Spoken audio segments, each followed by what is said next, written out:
Have you ever heard of Christmas in July? How about the Feast of Corpus Christi in July? Hi everyone, this is Father Rocky with another story about the Holy Eucharist. This one is true, you can't make this stuff up. I spent 15 summers on service projects down in Mexico in the highlands of central Michoacan.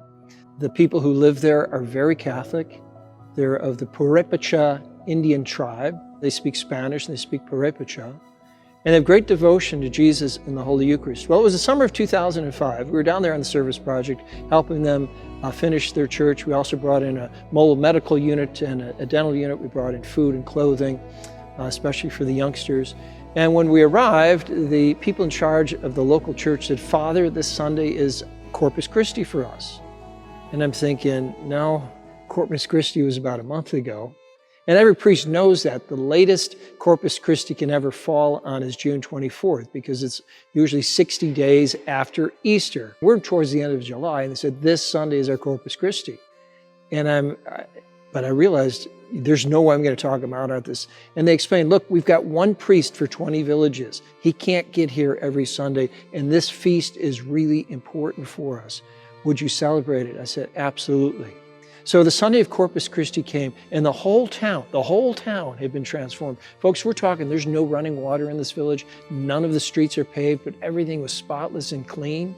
There were banners hanging from the church. There were balloons, there were flowers like you wouldn't believe. When we walked into the church with these columns on either side, they had these garlands that crossed the entire church made out of pine needles. They make these by hand. I can't imagine how many hours it takes to pull off those pine needles from the forest and get the string to make these things. And then all the rest of it was fabulous.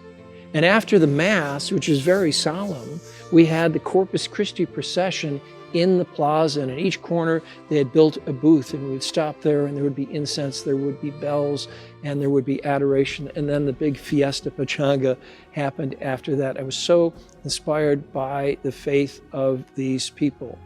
When it comes to the worship of God, go all out. That's what St. Thomas Aquinas said and wrote in his Lauda sequence hymn, Quantum potes tantum aude, as much as you can, so much do. Let's not be cheap with God. Give him the very best. And you can never outdo God in generosity. That's why we're all making this big effort, this big sacrifice. We're laying it all on the table to get everybody to come to National Eucharistic Congress. Relevant Radio is going to be there. Every night we'll broadcast the Family Rose across America live from the main stage. So I hope to see you there. Let's all show up for Jesus.